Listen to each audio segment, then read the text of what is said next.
Electricast. Cars say a lot about who we are. It represents freedom for a lot of people. This season on Drive, I'm going to talk to all sorts of different people. I looked at car names. Yes. And yes. I found all the car names that have science or astronomically it's inspired. Crazy. It's huge. It is. Yes, I happen to be CEO of Ford Motor Company. For me, it's all about cars, movement, and our mutual passion for things that get us around. This is Drive, and I'm Jim Farley. This episode is brought to you by Paramount Plus. Ewan McGregor stars as Count Alexander Rostov in A Gentleman in Moscow, the new limited series based on the best-selling novel. Stream it on March 29th with the Paramount Plus with Showtime plan. Visit ParamountPlus.com to try it free. Hold on to your butts. We are changing the course of history as we see it. That is what Western demands. Now this affects Iris. Iris, where are you? What you feel only matters to you. I do not entertain hypotheticals. The world as it is vexing enough. Iris, I have a tip for you. Don't take drugs! Or Whatever Movies with Wesley and Iris. What up? And welcome to Or Whatever Movies. I'm your co-host Iris, and I'm here with my older brother Wesley, and today we're discussing a long-awaited movie capping 2022, James Cameron's Piranha 3, Avatars of the Titanic Abyss. That's so true, though. This is really like a James Cameron mashup. The filmmaking techniques, the passions of James Cameron come to the fore and to the surface in Avatar: Way of Water. It couldn't be anyone but James Cameron because no one else is capable of this level of fearless innovation. He's like the Tom Cruise of water movies. What does that mean? Or is that just your compulsory Top Gun Maverick reference? No, I actually have another one of those. But no, James Cameron in his older, kind of more technical way is equally just like, I don't know, we're going to do it.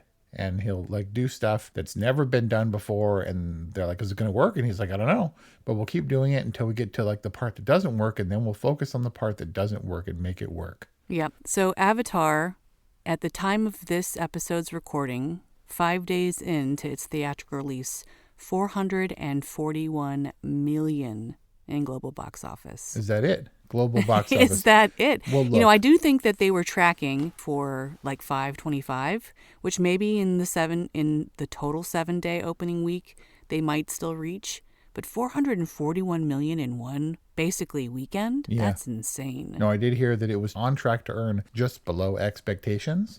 But expectations and profitability are two different things. I read somewhere that worldwide this thing's got to crack $2 billion just to break even. And as we all know, Fox/now Disney is not in the break-even, let's keep everybody working business. They're definitely in the money-making business. Yeah, but also you have to recognize we're talking only about theatrical box office. Now, I think they'll be able to assign some subscription to Disney Plus with the release on Disney Plus of the second Avatar. Also, it's a fully formed franchise now.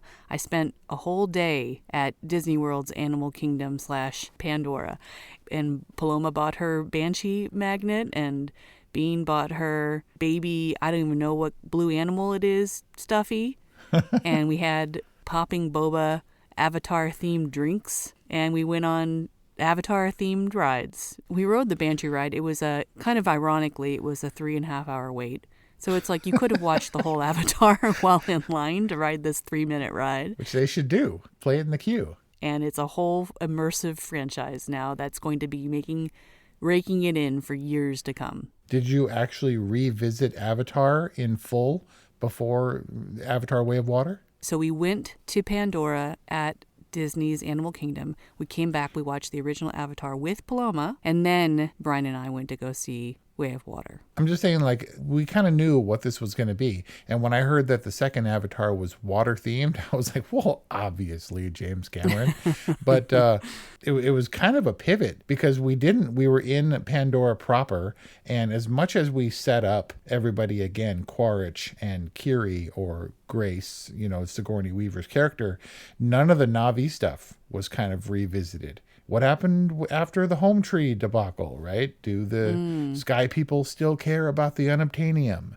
They're just leaving the Tree of Souls behind. It's like, hi, Mom, sorry that Dad died. I'm going to take his bow, though, and we're going to peace out because we're water people now. And we fully peace out after 45 minutes in a requisite battle. Then we're in water territory. And it's like, wow, massive shift. Yeah. They didn't exactly make it clear that you could divest yourself of the Taruk Makto label. Aren't you always Taruk Makto? But no, he died and then they left. And then not only are we firmly planted in this new water world, but it looks like they're water people now and will be for the next 3 episodes. There was a percentage base. This one was 60%. Next one will be 30%.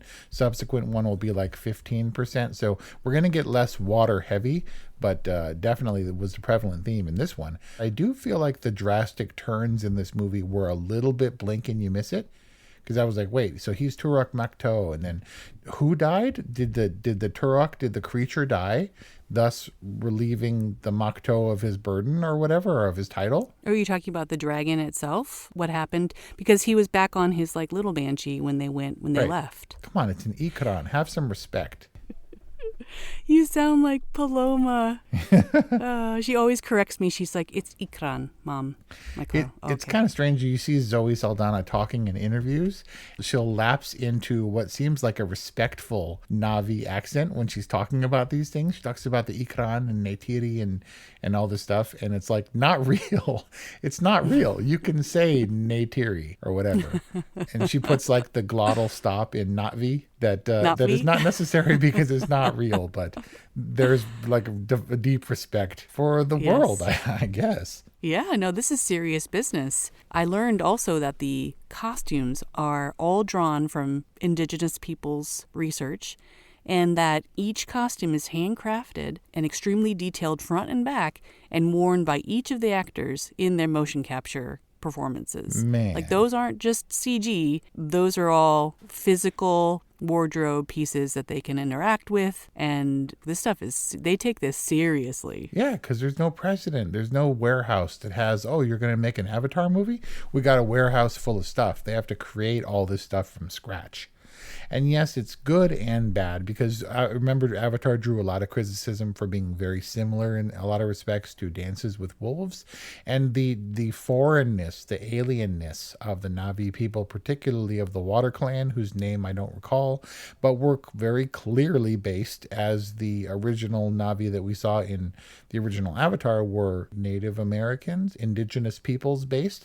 These were Maori. Even the markings on their skin were very reminiscent of Maori culture. And the costumes that you're talking about, Cliff Curtis, one of my favorite character actors, was the very prominent lead Maori, the head chieftain or whatever, husband to the Kate Winslet character, who I thought was a little bit underutilized, by the way. You're like, Kate Winslet is coming back in the James Cameron movie, and she does kind of a funny accent, and they're like, she did all her underwater stunts herself. And I was like, what underwater stunts? Exactly. Which ones? What performance in Way of Water would require Kate Winslet to hold her breath for 7 minutes? Right. And I thought she was in James Cameron true fashion, 30 feet down, right, with a thing and a team of safety divers around her. And she's struggling and gasping and leaping to the surface or whatever and getting the bends. No. On set, she dunked her head face down in a tank and then held her breath for went into a trance and held her breath for 7 minutes. It wasn't quite as dramatic as you think. Oh, so it wasn't even in performance. It was just to break a record? That's what I'm saying. I don't really remember Kate Winslet's underwater scenes. I'm sure they were all in the water at one point. And here's the, I don't want to be racist or whatever, but I was a beat behind in, whenever a Na'vi would appear on the screen, I was like, okay, which one is that? Right. Got it. And I'm not sure that in a James Cameron movie you can afford to be a beat behind every time they cut between characters. They all looked very similar. Quaritch looked just like Jake, and maybe not exactly, right? But you got to orient yourself. And the fact that they were all Na'vi this time around except Cockroach was kind of confusing. Are you saying, you mean Spider, are you saying that you don't want to be racist, but all blue people look alike? A little bit. And you can't be like, no, the water ones were the lighter blue people. You can't like use skin tone as an excuse. But it's kind of what they did. I don't know. It was difficult for me. I couldn't tell the kids apart. It made me not care about the kids. That's dangerous because the kids play a pretty big role in this. Never put kids in your movies. They drag it down. James Cameron's going to be like, nope, 4 of them. The kids sure are stupid. And so I went to the bathroom, as you have to do. James Cameron, by the way, mentioned his preferred part, his recommendation for when you're supposed to go to the bathroom, which you're going to have to do during Avatar The Way of Water's 3-hour, 10-minute runtime. Do you know when that was, when he said that was? No, tell me. Anywhere you want, because it won't matter, because you'll see that scene again the next time you go and see his movie. Wow, that is true, James Cameron. Kelly went to the bathroom, so I focused. I got to remember exactly what happens so I can tell her what happens when she comes back. So the dude, he comes back after his whale excursion when he meets Free Willy, and then Cliff Curtis is like, my son should know better to take him beyond the reef. And then he says, no, it was my idea, really, truly. And then like lighter skinned kid is like, why did you stand up for me? And he's like, because I know what it's like to be a disappointment to your parents. You know what I mean? And so Kelly got back and I recounted all that stuff and how the whale is like the outcast and an accused murderer and stuff. And then I don't think we ever saw that kid again. Like we got through the Cobra Kai drama of the teenagers having their little beef or whatever. And then did that other kid, the son of the chieftain, ever play? He never played a significant role in the movie, right? He wasn't one of the handcuffed kids or whatever. Flat Top. Yeah, he kind of goes away. Yeah. Kate Winslet kind of goes away and they're like, we're going to do the thing. And she's probably back at the thing. And even then I was like, where's Neytiri? And then she flew in on her Ikran and Kelly Ray was like, there she is. But it was vast and sprawling. And I'm not sure he gave everybody an Avengers level amount of appropriate screen time.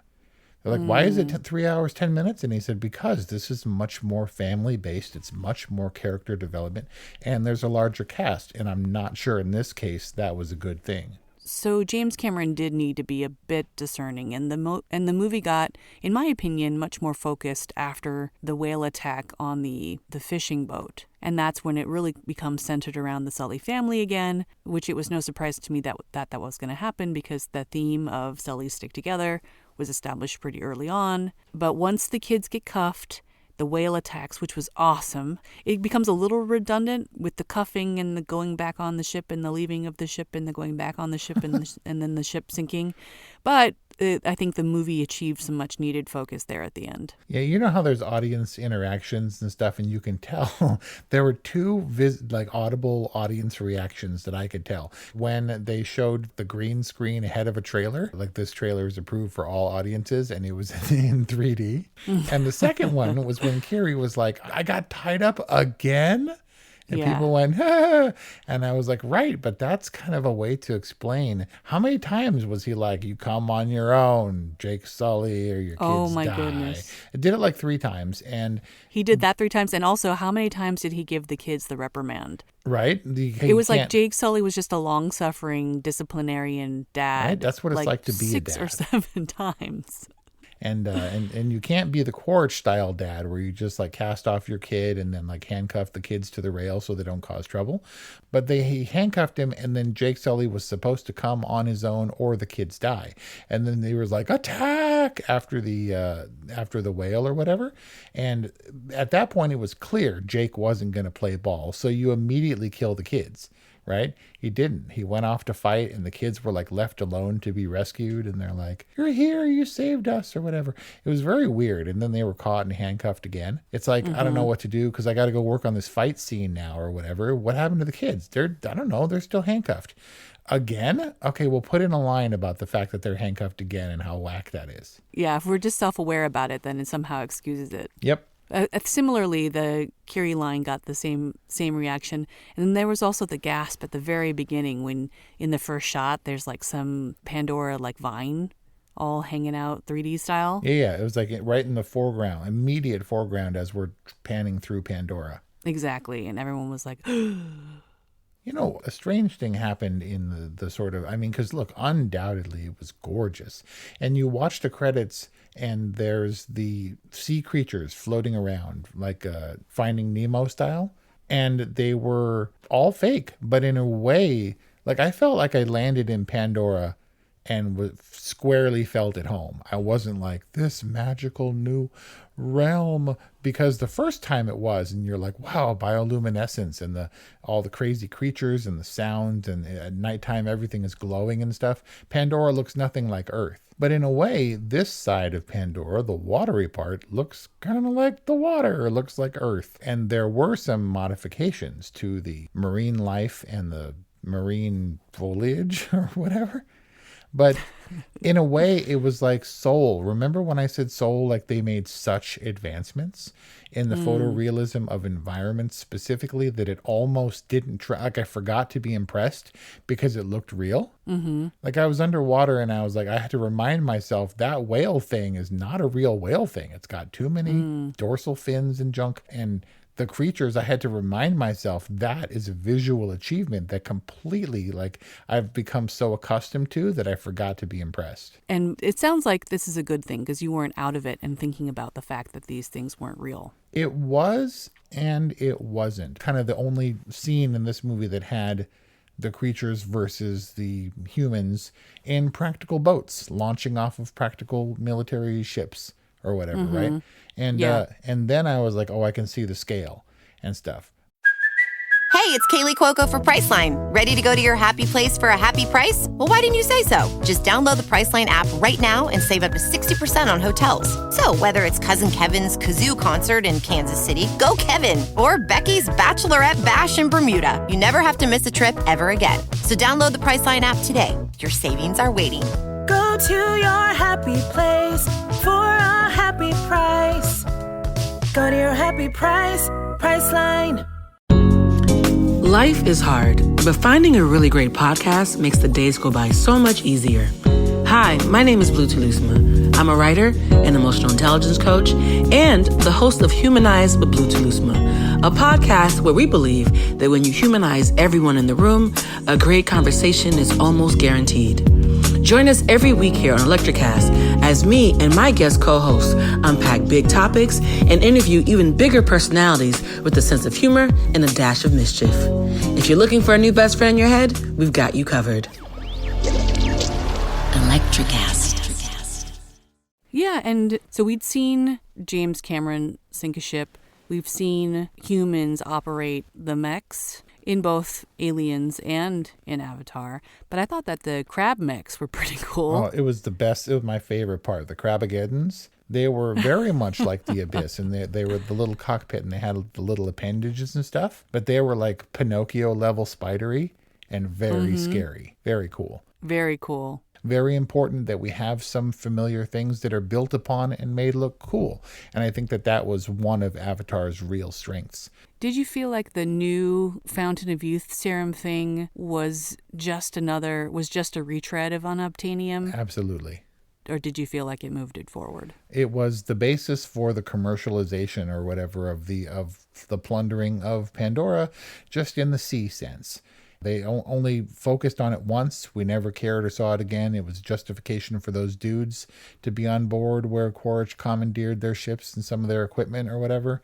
But yeah, it didn't really track as being heavy. It seems like as expansive as it got and much more sprawling, it loses a little bit of the focus. Yeah, the mission was it was definitely an indirect way to draw Sully out, although it does succeed with drawing out his kiddos. It was just a long setup for the new resource that's worth, 80 million an ounce or whatever back on Earth, but also to set up the whole dynamic with the whale creatures who are peace-loving and nonviolent, and also a kind of metaphor for rhinos and elephants who are slaughtered just for ivory or a small part of their resource, and it's like a huge waste and all that. But it kind of pays off because I definitely think that the set piece with the whale on the ship was the best set piece of the film. And it also got the biggest audience reaction in my screening when the new Giovanni Ribisi loses his arm. Yeah.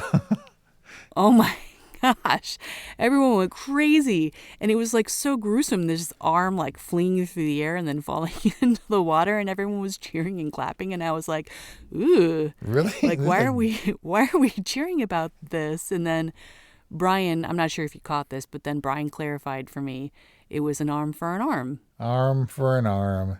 Man, you have to pay attention to the plight of that particular whale thing for that to be justified.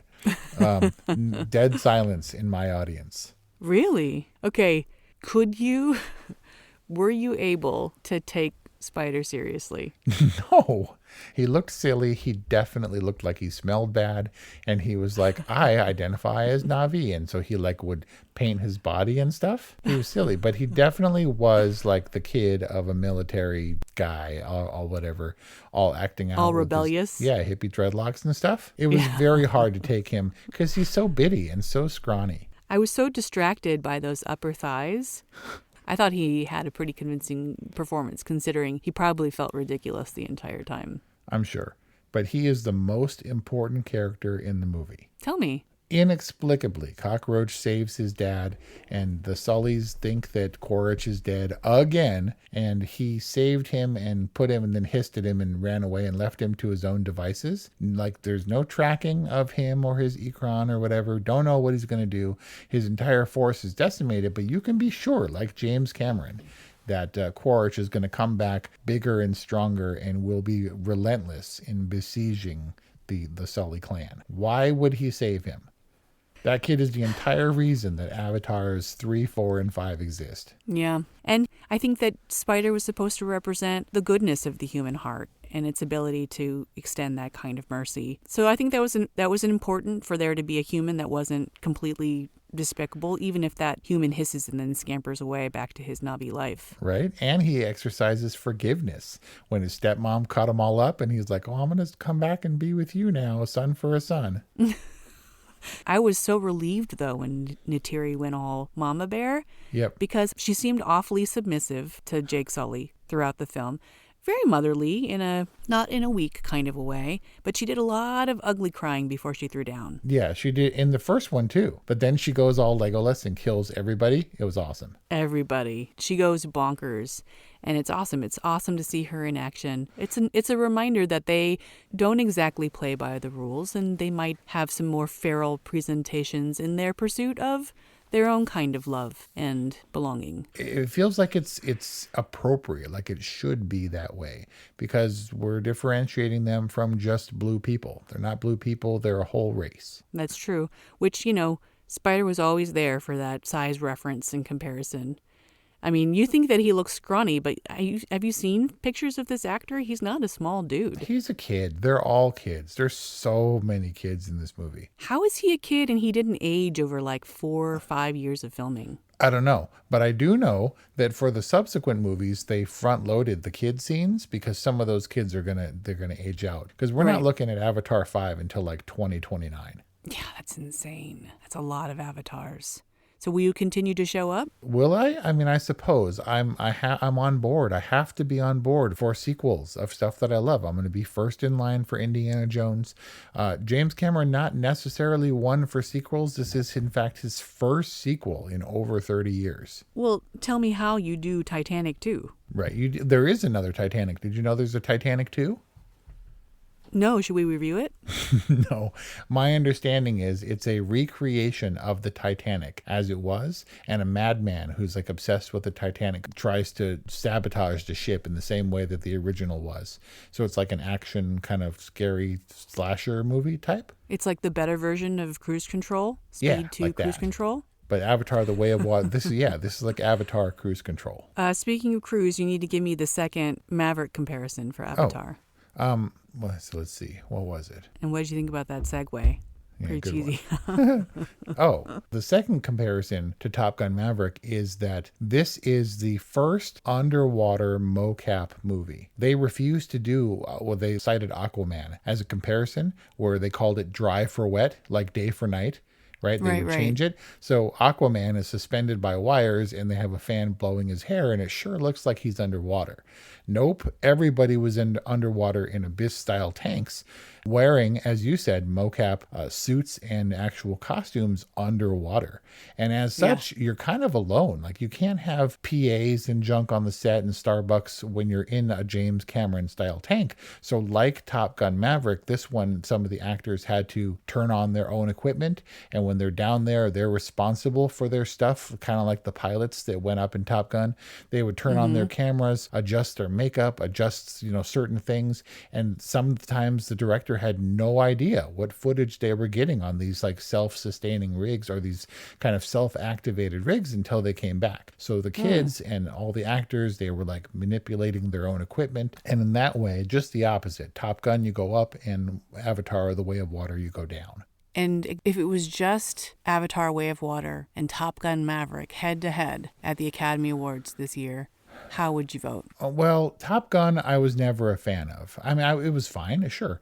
Avatar, I was all the way on board. But talk about expectations for not only being the highest grossing movie of all time, which, by the way, it reclaimed with the sneaky re-release of Avatar 1 ahead of Avatar 2. It overtook again Avengers Endgame to be the highest grossing movie of all time. James Cameron just can't settle. It's not possible. He hasn't done a sequel since Terminator 2. With all the expectation, the box office and everything, you can't possibly top Avatar 1. And maybe I'm wrong, but it doesn't look like, based on tracking currently, that will be the case. It's a perfectly serviceable sequel, but I didn't have the expectation going into Top Gun Maverick. I heard that he was up in a real plane, and I was like, that was cool. But I went in and was astonished, and I had a great time, and I was all thrilled and stuff. And at 3 hours and 10 minutes, I'm not sure the human body can sustain thrills for that long. So I was a little bit more winded after this one. Going head to head for personal preference, despite the fact that I've seen Top Gun Maverick so many times and can point out its flaws immediately, I felt like it was a more fun experience. Top Gun Maverick tried really hard, but it didn't try too hard, which in a lot of ways I think that James Cameron just kind of went for broke. And he's not one to succumb under pressure. So he's going to have like one of the most expensive movies ever made, $300 million, 12 years in the making, and he's going to make it about family and cockroach and stuff. And he doesn't care. I think that Top Gun and Maverick was slightly more entertaining. Come at me, bro. Is that your final vote for Top Gun Maverick? Yeah, my final vote for better, for me, is just more entertaining. Because Avatar is not going to clean up at the Oscars anywhere except undoubtedly visual effects. Because Tom Cruise went up in a plane, and it's a real plane, but those aren't visual effects. And in fact, the visual effects is kind of the weakest part of Top Gun Maverick.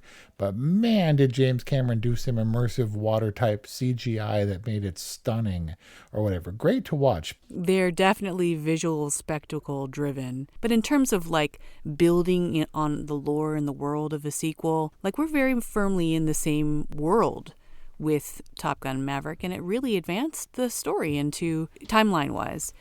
Avatar Way of Water's advancements were more kind of parallel advancements in a totally different world. And I found myself a number of times while watching Avatar Way of Water thinking to myself, if I wasn't just awed by this, these beauty shots would get really old really fast. Right, that's what I'm saying. It's like watching your Apple TV screensaver. Yes, there was a lot of beauty for beauty's sake, which is really cool the first time around, especially if you're seeing it in IMAX or 3D or both. And yet it intimidates me to set aside the time to watch Avatar Way of Water again. That's a huge commitment for a lot of fluff that I'm going to either want to skip over or I'm going to find kind of tedious. This felt very much, you called it a little while ago, the second episode of Avatar, and that feels super apropos. Just because I felt like they set up a lot of stuff they were encouraged to know wasn't going to have to be wrapped up in a bow. Who was Kiri's father? Did we ever find that out? Why? What was the source or the purpose of her power? Right? Why did Cockroach save his dad? And what's their relationship going to be like moving forward? Is there going to be some... Or the other mystery, why do you insist on calling him Cockroach? I don't know. It wasn't really implicitly stated that Quaritch was his dad at the top. It just said, like, some people couldn't go back. They had to stay because we're too young to go into cryopods, dumbass, or whatever. And I don't remember them clearly setting that up. And they had to show him semi-naked in a diaper so that we can make the direct connection to the spider. Because he never outgrew that outfit. Exactly. It was a lot. It was sprawling. It was The Empire Strikes Back, and there's going to be for sure an Avatar 3, and I'm sure that he'll show up again because they got to get him before he starts to look too old. Spider.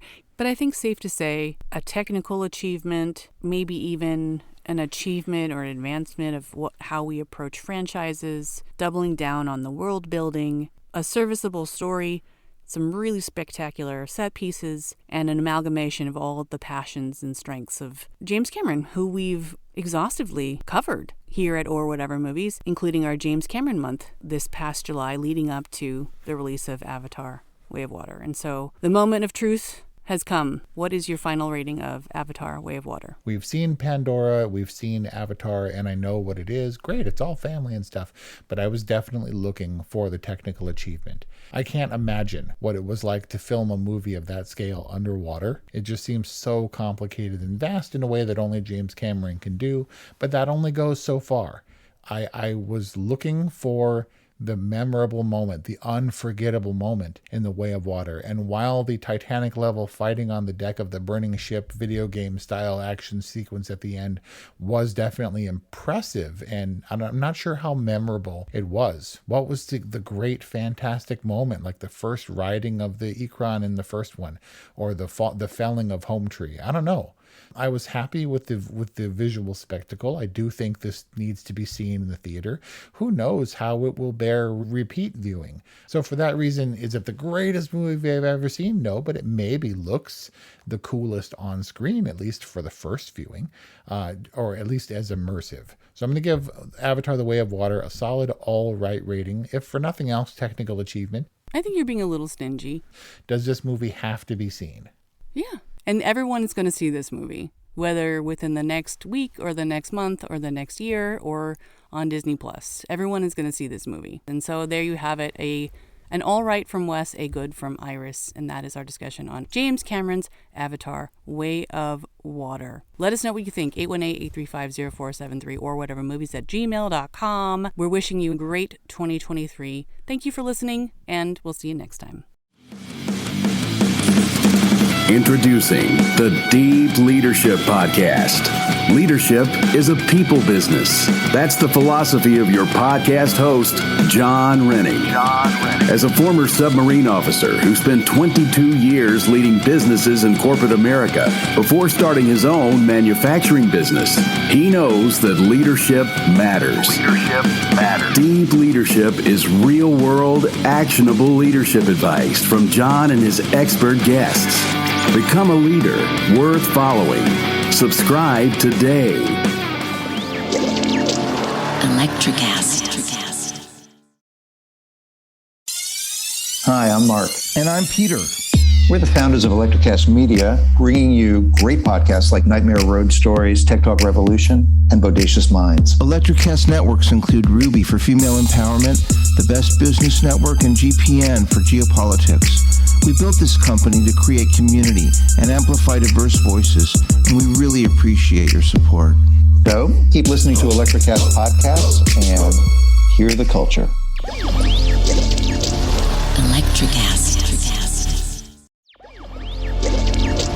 Electricast.